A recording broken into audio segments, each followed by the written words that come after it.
सामान्य हिंदी में आपका ये जो 20 नंबर का टेस्ट पेपर है, इसमें आपके कितने आ रहे हैं देख लो। ठीक है, तो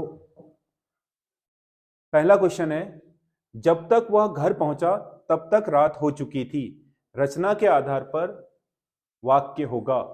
यह है आपका वाक्य, जब तक वह घर पहुंचा तब तक रात हो चुकी थी। अब इसमें दो वाक्य हैं, देखो, वह घर पहुंचा रात हो चुकी थी। ठीक है, दो अलग अलग सरल वाक्य। जब दो सरल वाक्यों से, दो या दो से अधिक सरल वाक्यों से जो वाक्य बनता है तो ये उसके उपवाक्य कहलाते हैं, बताया था ना। तो जब ये आपके दो उपवाक्य बन गए हैं, समझ गए ना, और इनको जोड़ दिया गया है और एक वाक्य बना दिया गया है ये, तो या तो ये मिश्र होगा या फिर क्या होगा, संयुक्त वाक्य होगा। अब मिश्र और संयुक्त के बीच की पहचान क्या है कि दोनों वाक्य यदि अपने आप में पूर्ण है तो वो क्या है, संयुक्त, और दोनों वाक्य अगर क्या है, एक दूसरे पर आश्रित हैं तो क्या होगा, मिश्र। अब इन्हें देखने से तो लग रहा है कि क्या ये क्या है, संयुक्त हैं, पर इसमें क्या आगे जब तक क्या लगा दिया है, जब तक लगा दिया। अब है ये वाक्य, देखो, जब तक वह घर पहुंचा, अब ये अधूरा रह गया है और इसे पूरा कौन कर रहा है, ये, तब तक रात हो चुकी थी।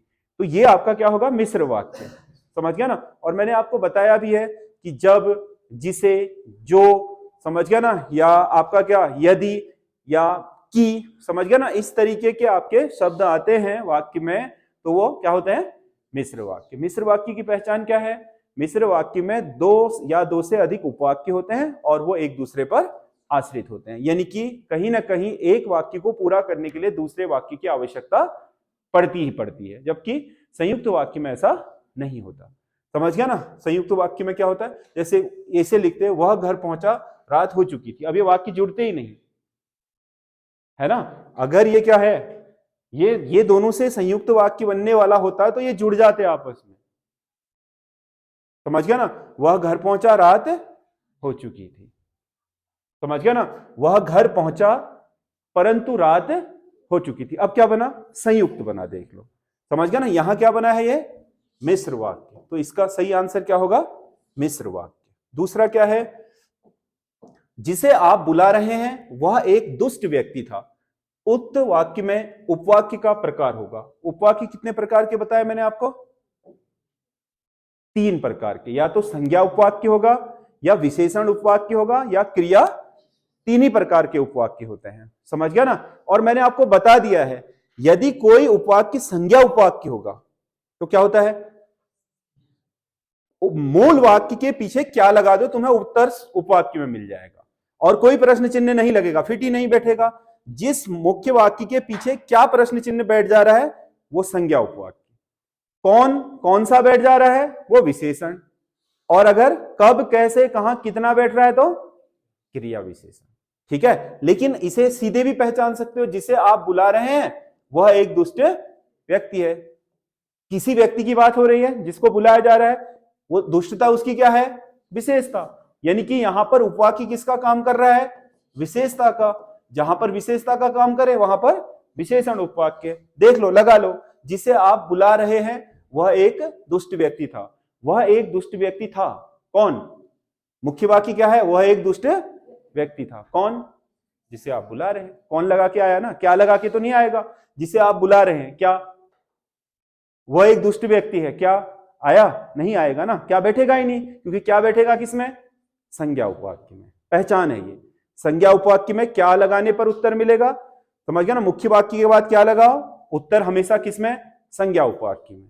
मुख्य वाक्य के बाद कौन या कौन सा लगाओ, उत्तर हमेशा किसमें, विशेषण उपवाक्य में। कब, कहां, कैसे, कितना लगाओ, उत्तर हमेशा, हाँ, क्रिया विशेषण। ये ध्यान रखना है, 3 ही प्रकार के होते हैं। अगला क्वेश्चन है, कार्य को नए ढंग से करने की पद्धति के लिए एक शब्द, कार्य को नए ढंग से करने के लिए एक शब्द क्या होगा बताओ, नवीनीकरण। किसी चीज का क्या करना, नवीनीकरण, समझ गया ना, यानी कि क्या करना, रिनोवेशन, समझ गया ना, नवीनीकरण यानी कि कार्य को नए सिरे से करना, समझ गया ना। तो इसका सही आंसर क्या होगा, नवीनीकरण। अगला क्या है, दसमुख शब्द में कौन सा समास होगा। वैसे तो दसमुख शब्द में कौन सा समास होना चाहिए था, क्या होना चाहिए था, द्विगु। मूल रूप से तो द्विगु ही है ना, क्योंकि किसी भी आपका शब्द का पहला पद यदि क्या हो, संख्यावाचक हो, तो वो क्या होता है, द्विगु समास होता है ना। इसमें भी तो 10 है, तो ये क्या होना चाहिए, द्विगु। लेकिन दसमुख किसे कहते हैं, रावण को। दशानन का ही है, आपको फंसाने के लिए दिया है ये दसमुख, समझ गया ना। दशानन की जगह क्या दे दिया है, दसमुख, समझ गया ना। तो यहां दसमुख का मतलब ये मत समझ लेना कि दसमुख का मतलब तो रावण नहीं होता है, रावण का मतलब तो दशानन होता है, समझ गया ना, केवल फंसाने के लिए दिया है, समझ रहे हो। ये दशानन ही कहा इसमें, अब उसने दसमुख रूप में कहा है, तो दशानन का मतलब रावण। और जब भी किसी कर्मधारय समास, तत्पुरुष समास, द्विगु समास, द्वंद्व समास, कोई भी समास हो, यदि उस समास का जो मूल अर्थ है वो ना लेकर के कोई तीसरा प्रचलित अर्थ लिया जाए, तो वो क्या होता है, बहुव्रीहि समास। अगला क्वेश्चन है, मकान किस भाषा का शब्द है, मकान, मकान फारसी भाषा का शब्द है, समझ गया ना। हमारे यहां तो क्या बोलते हैं, गृह, क्या बोलते हैं, गृह, समझ गया ना, या फिर भवन, समझ रहे हो। मकान हमारी हिंदी भाषा का शब्द नहीं है, क्या है, फारसी का शब्द है मकान। अगला क्वेश्चन है, कौन सी ध्वनि अघोष और महाप्राण है, अघोष भी है और महाप्राण भी, सौध्वनि, कौन सी, सौध्वनि, समझ गया ना। ये अघोष भी है और महाप्राण भी है। अघोष और सघोष दो प्रकार की होती है ना, किसके आधार पर, कंपन के, स्वर तंत्र में जिसमें कंपन होता है सघोष ध्वनि, जिसमें नहीं होता है अघोष। अल्प प्राण का मतलब जिसमें सांस की मात्रा कम लगे, और महाप्राण का मतलब ज्यादा लगे। क्योंकि महाप्राण इसलिए होते हैं सारे उसमें व्यंजन, क्योंकि उसमें क्या होता है, ध्वनि की मात्रा ज्यादा लगती है, समझ गया ना। लेकिन ह ध्वनि क्या है, ह ह बोलते हो तो क्या, गले में वाइब्रेशन होता है ना, तो वो कौन सी है, सघोष ध्वनि है, समझ गया ना, इसलिए ह नहीं आया। बाकी लौ र तो क्या है, अल्प प्राणी होते हैं, समझ गया ना। तो इसका मतलब महाप्राण और अघोष दोनों ही विशेषताओं से युक्त ध्वनि कौन सी है, सौ। अगला क्वेश्चन है, अशुद्ध वर्तनी का चयन कीजिए, अशुद्ध वर्तनी का चयन कीजिए, ठीक है। तो ये व्यवसायिक लिखा है, व्यवसाय तक तो ठीक था, जब उसे सिग लगाते हैं तो व्यावसायिक हो जाता है, वो क्या हो जाता है, व्यावसायिक,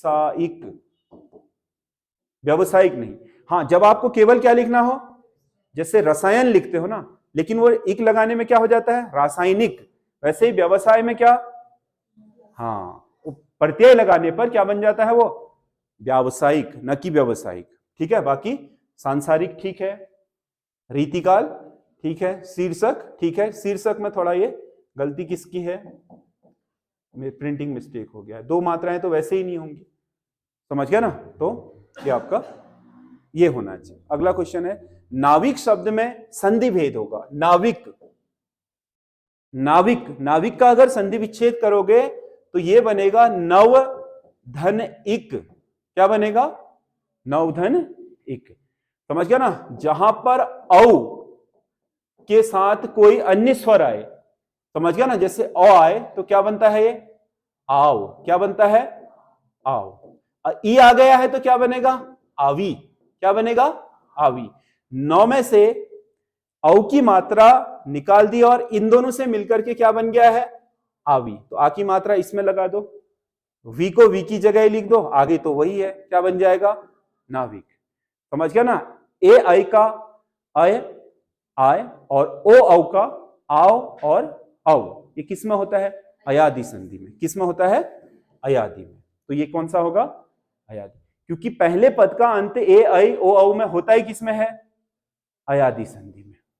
अंत, आरंभ तो क्या वृद्धि में भी होता है ना, दूसरे पद का आरंभ तो वृद्धि में होता है, पहले पद का अंत क्या, ए ऐ ओ औ में, इसी में होता है ना, स्वर सरणी में, समझ गया ना। हर प्रकार से आपको पता होना चाहिए कि क्या क्या हो सकता है। निम्नलिखित में से किस शब्द में प्रत्यय नहीं लगा है, प्रत्यय नहीं लगा, यानी कि प्रत्यय रहित शब्द है। देखो सबका वो ढूंढ लेते हैं, सबका मूल ढूंढ लेते हैं। गरम किससे बना है बताओ, गरम से ही बना है, क्योंकि तोड़ेंगे तो रूढ़ शब्द है, खत्म हो जाएगा। ये मिठास किससे बना है, मीठा से। प्यासा किससे बना है, प्यास से। बचपन किससे बना है, बच से।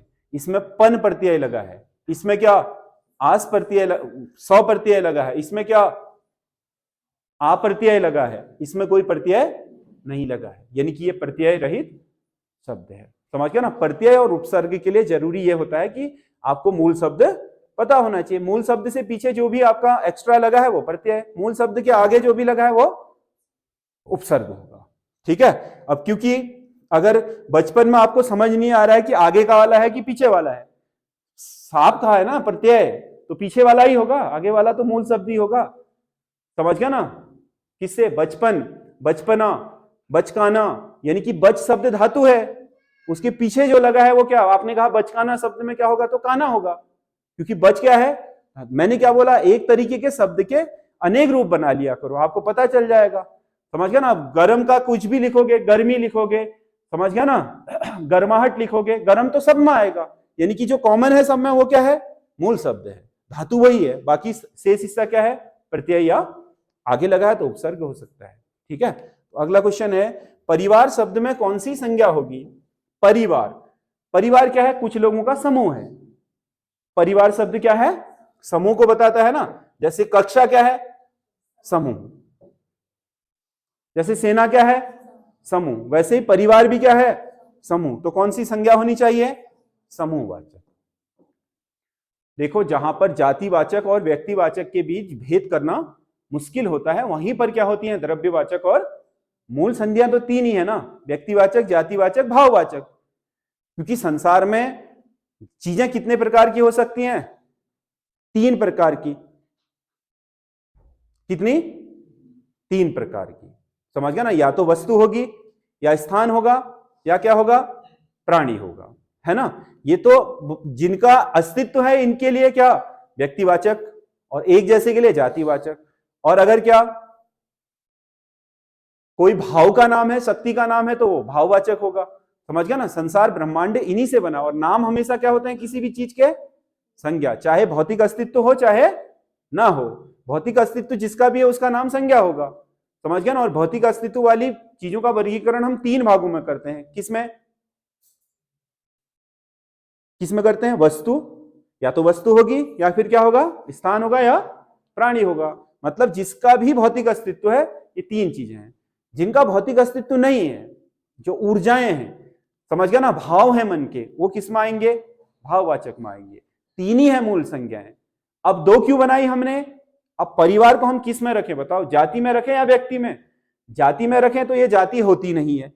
समझ गया ना। व्यक्ति में रखे तो इसमें एक नहीं होता, इसमें राम भी होगा, श्याम भी होगा, अशोक भी होगा, नीमा भी होगी, सब होंगे। इसीलिए व्यक्तिवाचक कैसे कह देंगे उसको। जातिवाचक कहने के लिए परिवार का मतलब, मैं नीमा को परिवार नहीं कह सकता और राम को भी परिवार नहीं कह सकता।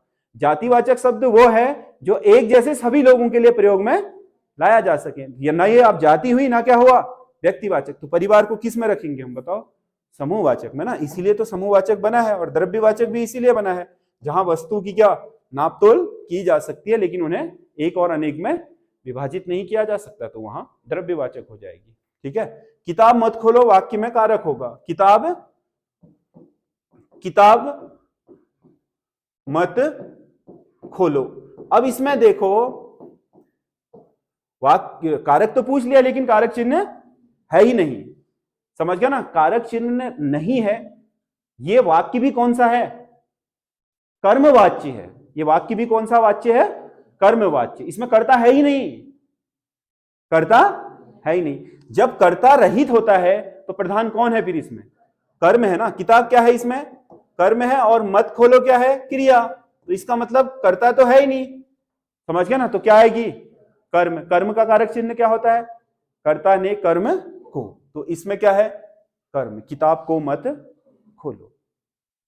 समझ गया ना। मैंने आपको बता रखा है कि जिनमें कारक चिन्ह नहीं होते हैं उनमें अधिकतर संभावना, 99% संभावना है, या तो वो कर्ता कारक होगा या फिर कर्म कारक। अन्य के होने के बहुत कम चांस हैं। समझ गया ना। कोई होगा तो अपवाद स्वरूप ही होगा कि कारक चिन्ह दिया ही नहीं है और उसमें कारक पूछ रहा है, तो आप दो 50-50 में तो वैसे ही आ गए। या तो इसमें क्या होगा, कर्ता या कर्म। अब कर्ता है ही नहीं तो क्या माने हम इसमें बताओ। कर्ता होता तब थोड़ा कंफ्यूजन होता है ना। और कर्ता के लिए भी विशेष कंडीशन है, मैंने लिखा रखी है कि कर्ता कब होगा। ठीक है। तो इसका मतलब क्या है, इसमें क्या होगा, कर्म कारक, क्योंकि ये कर्म प्रधान है, ये है ही कर्मवाच्य। ठीक है, अगला कौन सा एक जोड़ा गलत है? अब ये विलोमार्थक दे रखे हैं, नेता, अभिनेत्री, विद्वान, विदुषी, महान, महती, साधु, साध्वी। ये जोड़ा क्या है, पुल्लिंग और स्त्रीलिंग का। समझ गया ना, विद्वान का विदुषी होता है, बिल्कुल सही है, समझ गया ना, साधु का साध्वी, महान का महती। आप कहोगे आपने मेरे ऊपर महान कृपा की, आपने मेरे ऊपर महती कृपा की, समझ गया ना, तो महान का क्या होता है, महती, स्त्रीलिंग है महान का, महती, समझ गया ना। नेता का क्या होना चाहिए, नेत्री, अभिनेत्री नहीं, अभिनेत्री अभिनेता का स्त्रीलिंग है, समझ गया ना। नेता का क्या होना चाहिए था, नेत्री होना चाहिए ना कि अभिनेत्री, समझ गया ना। अभिनेत्री किसका होगा, अभिनेता का होगा, ना कि नेता का। तो गलत कौन सा वाला है बताओ, ए वाला। अगला क्वेश्चन है, किस शब्द में बहुवचन होगा, किस शब्द में बहुवचन होगा? जितनी भी द्रव्यवाचक संज्ञाएं होती हैं वो अपने आप में क्या होती हैं, एक वचन। पहले लिखा रखा है ना कंडीशन में, जितनी भी द्रव्यवाचक संज्ञाएं हैं, सामग्री क्या है, द्रव्य, तो क्या होगा, हाँ, आपके पास कितनी सामग्री है, कितने नहीं, तो क्या होगा, एक वचन, समझ गया ना। जनता जाग उठी, न कि जनता जाग उठे, क्या होगा, एक वचन। उसे होश आ गए हैं, आ गए हैं, आ गए, उसे होश आ गया नहीं, होश आ गए हैं। आ गया गलत होता है, होश क्या है, बहुवचन में प्रयोग आने वाला शब्द है, प्राण है, होश है, समझ गया ना, ये क्या है, बहुवचन। आपने कहा आपके पास कितना सामान है, एक वचन, क्योंकि ये भी द्रव्यवाचक संज्ञा, ये क्या है, जनता क्या होती है, हाँ, समूहवाचक होगी ना जनता, समझ गया ना। तो ये क्या है, हाँ, वाक्य में प्रयोग कर लो, सब एक वचन है, ये क्या है, बहुवचन। ठीक है, अब सर तो हिला रहे हैं, अपनी कॉपी में गलत हो गया है ना बहुतों का, है ना। अब उन्हें सर तो हिलाना पड़ रहा है, लेकिन वो सोच रहे हैं कि मैंने तो गलत लिखा है, टेस्ट वाली कॉपी में तो क्या लिख दिया है, गलत लिख दिया है, सोच रहे होंगे, है ना। जहां पर भी वो सर हिला रहे हैं, उनका सर हिलाना मैं समझ रहा हूं, क्योंकि सर हिला रहे हैं हामी भरने के लिए, लेकिन चेहरे पर सिकन आ जा रही है कि यार ये सर तो मैं हिला रहा हूं, लेकिन मेरा तो क्या है, गलत है, मैंने तो कुछ और लिख दिया है ना। तभी तो क्लियर करवा रहा हूं। वह व्यायाम करके पानी पिएगी, वह व्यायाम करके पानी पिएगी, वाक्य में क्रिया भेद होगा। किसी एक क्रिया को करने के बाद अगर किसी दूसरी क्रिया की बात करता है, समझ गया ना, तो वो होती है पूर्वकालिक क्रिया, यानी कि उसके पानी पीने से पहले कौन सी क्रिया घटित हो रही है, व्यायाम करने की, तो इसमें क्या होगा, पूर्वकालिक क्रिया। ठीक है, अगला, निम्नलिखित में से कौन सा शब्द अव्यय नहीं है?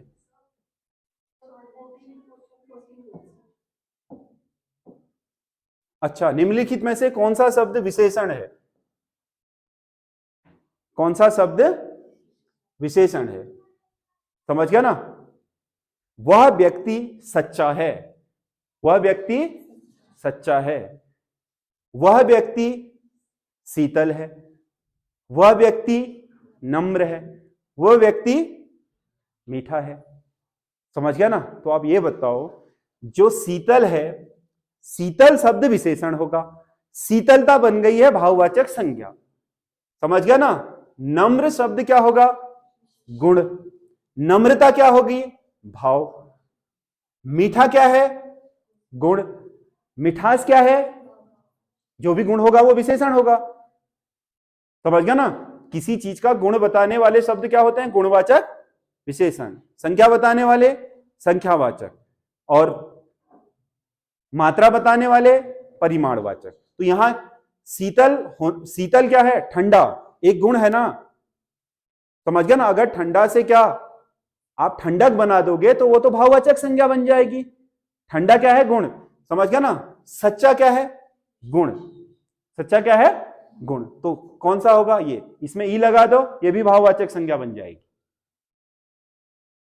इसमें ई लगा दो, ये भी क्या बन जाएगी, भाववाचक संज्ञा। इसका मतलब मूल रूप से ये सब विशेषण है, देखो, लेकिन इनमें क्या पीछे प्रत्यय लगा करके सब क्या बनाई गई है, भाववाचक। शीतल भाव विशेषण से शीतलता बना, नम्र से क्या बना, नम्रता बना। मिठास, मीठा से क्या बना, मिठास। समझ गया ना। और सच्चा से क्या बना, सच्चाई। लेकिन यहां पर सच्चाई तो दी नहीं है, क्या दिया है केवल। तो इनमें से विशेषण कौन बचा है, और तो सब क्या बन गई है, भाववाचक संज्ञा बन गई है। ठीक है, 15वां हो गया था ना। 16वां देखो, निम्नलिखित में से कौन सा शब्द अव्यय नहीं है। अव्यय नहीं है कह रहा है। अव्यय मतलब, हाँ, या तो अव्यय शब्द क्रिया विशेषण होना चाहिए, या समुच्चय बोधक होना चाहिए, या संबंध बोधक होना चाहिए, या आपका विस्मय आदि बोधक होना चाहिए, या निपात। पांचों में से एक होना चाहिए। और अपनी अव्यय शब्द की क्या विशेषता होती है, वह शब्द जो किसी भी परिस्थिति में काल, लिंग, वचन आदि के कारण परिवर्तित नहीं होता, मतलब उसमें कोई परिवर्तन नहीं होता। ठीक है, अब देखो, आज क्या बताएगा, काल बताएगा, क्रिया होने का काल, तो क्या होगा, क्रिया विशेषण। कल क्या बताएगा, काल। इधर क्या बता रहा है, जगह, स्थान। क्या बता रहा है, ये काल बता रहे हैं, ये स्थान बता रहा है। काल बताए क्रिया का, काल क्या होगा, हाँ। और क्रिया होने का स्थान बताए, किसे, क्या होगा, सर्वनाम शब्द। किस क्या होता है, किसे, किसको। समझ गया ना, क्या होगा, अन्य पुरुष सर्वनाम। समझ गया ना, क्या होगा, ये अव्यय शब्द है नहीं। संज्ञा शब्द, सर्वनाम शब्द, विशेषण शब्द, क्रिया शब्द, वस्तु, और ये शब्द क्या लिंग, वचन, काल आदि के अनुसार अपना रूप में क्या कर लेते हैं, पर्याय नहीं, अपने ही रूप में टूट फूट जाते हैं। इनमें मात्राएं लगा करके इन्हें आप क्या कर सकते हो, बदल सकते हो। इसीलिए क्या कहलाते हैं, क्या कहलाते हैं, अविकारी शब्द। इनमें ये अविकारी कहलाते हैं। संज्ञा, सर्वनाम, विशेषण और क्रिया शब्द क्या है, विकारी शब्द, जिन्हें जैसे तोड़ मरोड़ सकते हो तोड़ सकते हो, अव्यय शब्द को तोड़ नहीं सकते। समझ गया ना। आगे, शराब का, हाँ, क्या हो गया है, कोई बात नहीं, हटाओ, लो बैटरी को हटाओ। अब चलने लग गया वहीं से।